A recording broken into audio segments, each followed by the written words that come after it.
Yes, the United States has officially stopped climate change funding to South Africa for the just energy transition, along with two other countries. The move is part of the U.S. President Donald Trump's reallocation of funds. The International Relations Department has acknowledged the decision and remains committed to international agreements, including those from the Paris Conference. The Just Energy Transition focuses on South Africa's shift from coal-based energy to renewable sources. And to tell us more, I'm joined now by Power Shift Africa's renewable energy campaigner, Karabo Mokgonyana. Karabo, thank you so much for your time and for joining us this afternoon. Now, it's quite a significant amount of 1.56 billion US dollars in climate financing that the US is now going to be taking away from South Africa. What do you think are going to be the immediate implications of our country's energy plans? Good afternoon, Katleho, and good afternoon to your viewers. And just to give a bit of context, obviously, President Trump encountered or basically went against the previous administration's decisions on supporting policies that advance the just energy transition by, releasing the executive order 14162, which basically revoked the United States International Climate Finance Plan, but also things like withdrawing from the Paris Agreement. And as a result, that's impacting South Africa, Indonesia, and Vietnam.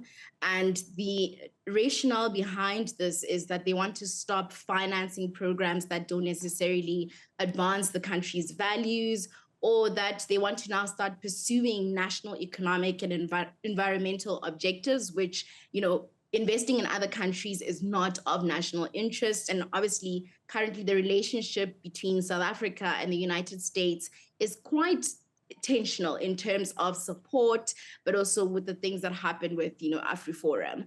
But also the thing with the JETP so far is that while there's a bigger aspect of money they speak about, unfortunately, the initial pledge by America was 11 billion for the JETP specifically, outside of other programs.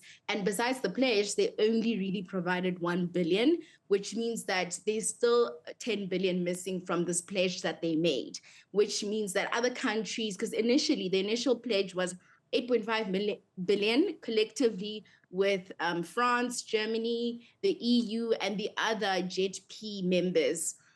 And so far, we've seen that this amount of money has gone primarily to administrative things. So it hasn't really, come into effect in terms of really transitioning and moving from coal-based energy systems into then renewable energy systems. A big proportion of South Africa's renewable energy is still in the hands of private sector, but also we still have opposition from the working class, particularly the movements around unions, because you need to then migrate labor. So the labor movement is not necessarily happy with this. So unfortunately, the reality is America does have the money. America's fiscus is very powerful. They have the technology expertise. They have the capacity building programs, things like their Power Africa programs that were going to help not just South Africa, but the entire continent move to renewable energy. But the reality is private sector is still playing such a fundamental role in the transition to renewable energy. And I mean, just talking about that role then, how does this funding, this shortfall affect us as a country, especially with regards to our long-term goals in terms of reducing these carbon emissions and transitioning to renewable energy sources? So in the immediate, this withdrawal means that, any associated funding or pledges will completely be withdrawn. Any current projects that were in the planning phase or in the implementation phase will have to be completely cancelled.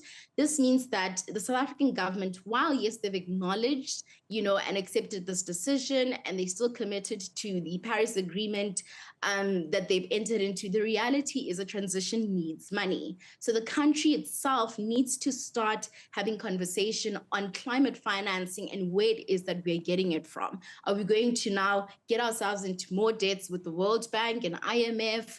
Are we still now going to seek more funding funding from, again, global north countries. But I think it's important now for the country to start looking within the continent. So regional energy integration needs to be something that the South African government needs to start exploring. We have power pools on the continent. We do have resources. We consistently are going to the global north for everything. It forces us to start doing south-to-south collaboration and possibly even looking into BRICS to start financing some of these energy systems that we want to do. But in the current framework, it's going to take much longer to transition. Is going back to coal an option at all? I mean, we've heard some on social media urging the Minister of Electricity to go back to burning coal. You make reference of the global north. We know that countries such as Germany and Greece and Austria have reconciled with using coal. What's your take on that? You know, the reality is that we're talking about a transition. So it's not going to be overnight, close down, coal mines. That's not realistic because we're talking about countries that have built GDP, have built economies on coal and other fossil fuels. So it's important for us to acknowledge that, yes, while the climate agenda is extremely important, South Africa is a coal-dependent economy. So transitioning means over time. Currently, people need access to energy. People need access to, electricity in a manner that it runs the economy. Local economic development is still dependent on that. And as long as we do not have renewable energy on our tables right now, coal dependency will have to be sustained because livelihoods needs to continue, sustainable development needs to continue, and economies need to run. So the reality is it's not just going to be a shut these coal mines and then we run to renewable energy. It has to be transitions over time.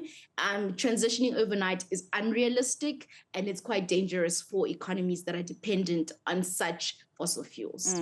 And when that transitioning is slow because of the funding is not coming in the way that it is, what effect would this have on the overall climate change globally? So it means that because currently climate change is impacting the African continent more so than any other region. So the global north is experiencing less of these impacts. The things that we're seeing, for example, the KZN floods, the fact that last year in September, the N3 during September, which is supposed to be our spring month, was having snow.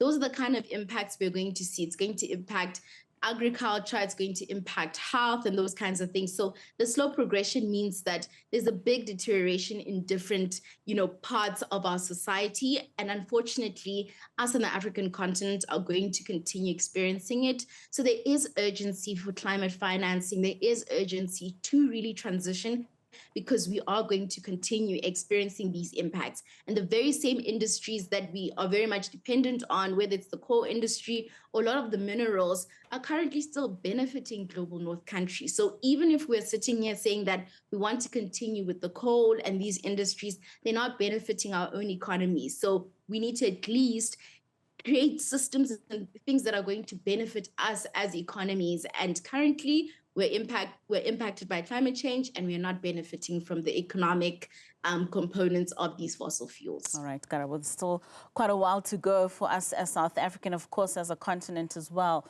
with regards to this shift. Thank you so much for your time this afternoon.